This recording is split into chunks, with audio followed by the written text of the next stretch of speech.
Bienvenue dans Interstice. Autour d'un événement inspirant, à la Gaîté Lyrique, découvrez deux entrepreneurs créateurs. Nos deux témoins pour ce numéro, Samuel Douette de l'agence Ulysse & Co et Mathieu Baudin de l'Institut des Futurs Souhaitables.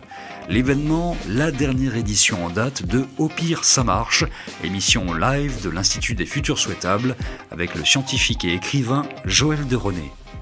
Alors, l'Institut des Futurs Souhaitables, c'est un think and do tank de la réinvention.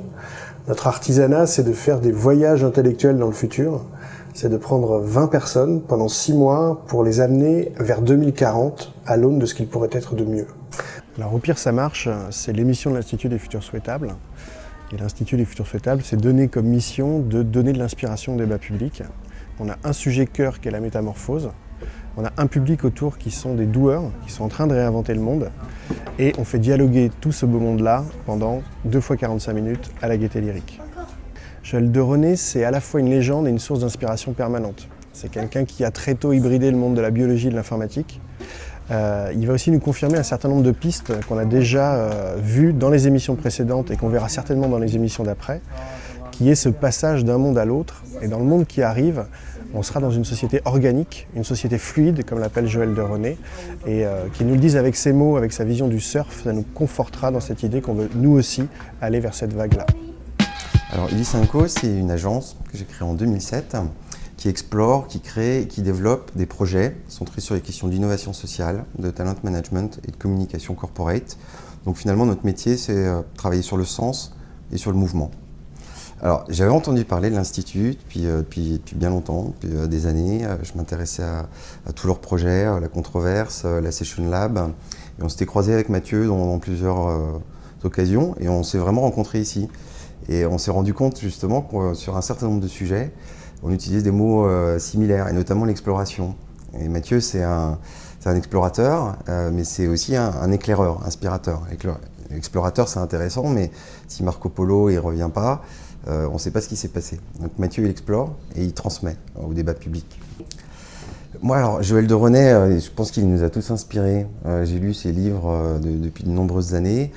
C'est pour moi les figures totems. Finalement, on dit que la prospective, c'est la philosophie de l'action.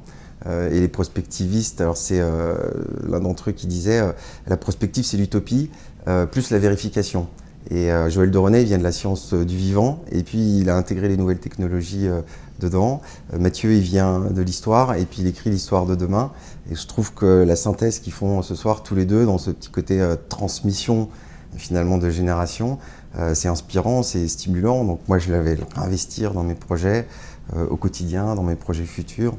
Je ne réfléchis pas à 40 ans, moi, mais déjà à 2, 3, 4, 5 ans.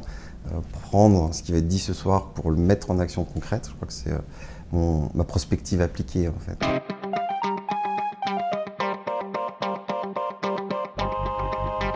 Joël, c'est quoi pour toi un monde souhaitable ? Le monde souhaitable, pour moi, d'abord, c'est un monde de la solidarité, de la générosité, du partage.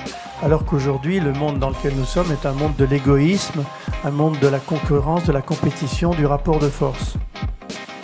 Je vais retenir le maître en jeu dont a parlé Joël de René à la conclusion de ses propos, qui pour lui l'éducation systémique. Moi je suis venu à Creatis pour construire et développer un projet qui s'appelle l'école des routes, qui va s'inspirer des grandes routes commerciales de l'Antiquité, donc les routes de la soie, la route de l'Inca, la route du thé, et proposer en fait une pédagogie où il n'y aura plus de cours académiques, et ça il en a parlé, c'est-à-dire que le contenu académique on va le chercher ailleurs aujourd'hui.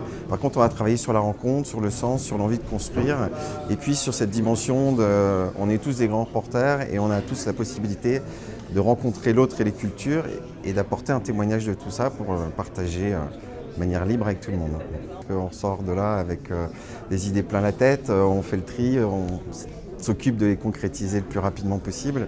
Et bien évidemment, c'est un futur meilleur qui arrive, parce qu'on va tous s'en occuper. Et moi, ce que j'aime et pourquoi j'ai accepté cette invitation, c'est la notion de futur souhaitable, la notion de futur possible. C'est-à-dire d'un futur que l'on aimerait construire ensemble, plutôt que d'être déterminé d'aller vers un futur qui est déjà prédestiné ou préécrit par des politiques, des industriels ou des religieux. Ce qu'il y a de précieux dans l'Institut et ce qu'il y a de précieux dans ce genre de réunion, c'est la création collective.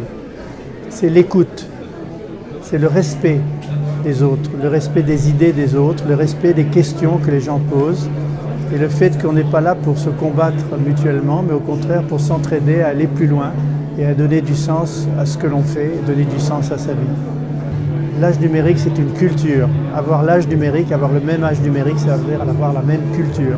Culture de la complexité, culture des interdépendances, culture des outils qui permettent de gérer et de manager la complexité.